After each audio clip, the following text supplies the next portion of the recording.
Pemutusan hubungan kerja PHK gelombang kedua. Pemutusan hubungan kerja. Pemutusan hubungan kerja. Buruh korban PHK tembus 46.000 hingga akhir Agustus 2024. Angka pemutusan hubungan kerja atau PHK di Jakarta pada tahun 2024 adalah yang tertinggi di Indonesia. Berdasarkan data Kementerian Ketenagakerjaan dari Januari sampai Juni 2024, setidaknya ada 7.469 pekerja yang mengalami PHK. Teman-teman yang sedang menonton video ini mungkin adalah salah satu di antaranya. Mendengar angka itu, mungkin banyak yang menyebutkan kecil. Angkanya hanya 7.000-an saja, apalagi kalau dibandingkan dengan angka pekerja sektor formal. Berdasarkan data BPS pada tahun 2023, pekerja sektor formal di Jakarta jumlahnya mencapai 3,2 juta pekerja. Persentase angka PHK itu hanya 0,233% dari jumlah pekerja sektor formal. Tapi yang jarang dibahas, angka 7.000 itu sebenarnya hanyalah puncak gunung es dari fenomena pengangguran di gemerlapnya ibu kota. Angka PHK di Jakarta mencapai 7.000 lebih orang dalam periode Januari 2024 hingga Juni 2024. Apa yang tidak disampaikan pemerintah dan juga luput dari pemberitahuan media adalah terus lahirnya puluhan ribu pengangguran baru di Jakarta tiap tahunnya. Dari mana angka itu? Bukannya angka PHK hanya 7.000-an. Angka itu adalah potensi pengangguran yang gagal dicatat oleh pemerintah. Di Jakarta, setidaknya ada 289 kampus yang tiap tahunnya mencetak sarjana yang kita tahu sebenarnya mereka adalah pengangguran yang baru. Kita ambil angka terkecil. Misalnya, 200 sarjana tiap kampusnya, maka ada 57.800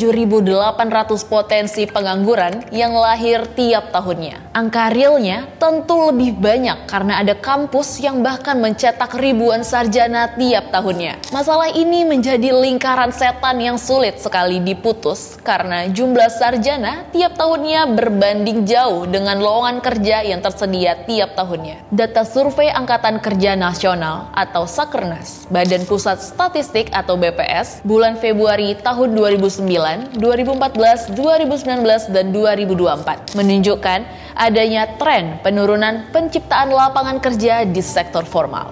Selama periode 2009 hingga 2014, lapangan kerja yang tercipta di sektor formal menyerap sebanyak 15,6 juta orang. Jumlah ini menurun menjadi 8,5 juta orang pada periode 2014 hingga 2019 dan kembali merosot pada periode 2019 hingga 2024 menjadi 2 juta orang saja. Belum lagi para fresh graduate itu harus bersaing dengan lulusan tahun-tahun sebelumnya dan ribuan pelamar yang sudah memiliki pengalaman. Ini bukan cuma curhatan kita saja. Data juga menunjukkan bahwa persaingan di dunia kerja memang semakin ketat. Pada tahun 2017, sekitar 21,9% lulusan dari berbagai jenjang pendidikan langsung mendapatkan pekerjaan.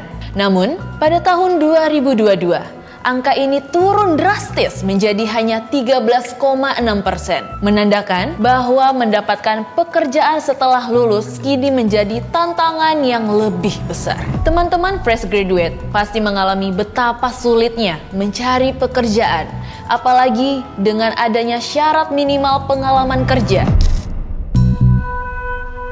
Ini kan seperti masalah mana yang duluan, antara telur atau ayam.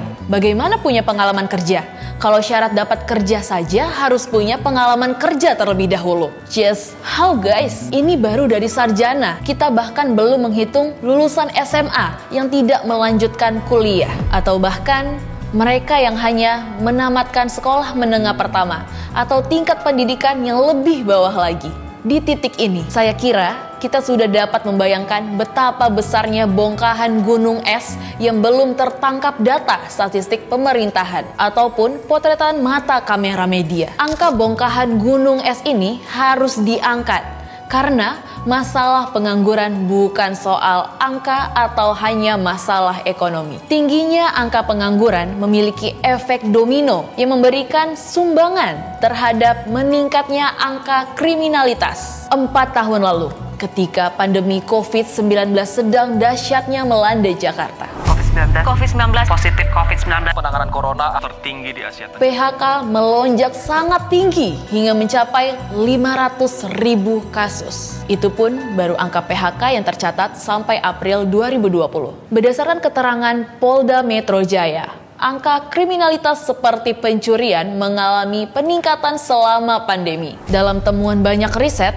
misalnya yang diterbitkan Jurnal Economic Behavior and Organization pada tahun 2021, meningkatnya angka pengangguran memiliki efek langsung terhadap peningkatan angka kriminalitas yang disertai dengan kekerasan. Pada November 2024, Jakarta akan memiliki gubernur dan wakil gubernur baru. Tentu harapannya masalah pengangguran yang angka sebenarnya bisa sangat besar ini menjadi perhatian yang serius. Perlu ada solusi konkret yang tidak sekedar gimmick. Jangan lagi angka PHK atau angka pengangguran hanya dikutip dalam pidato atau debat-debat formal. Jika tidak menjadi perhatian utama, masalah pengangguran ini dapat menjadi bola salju yang mengancam rasa aman warga Jakarta. Mari kita ingatkan bersama, di balik gemerlapnya ibu kota, ada banyak perut yang tidak tahu besoknya akan makan apa.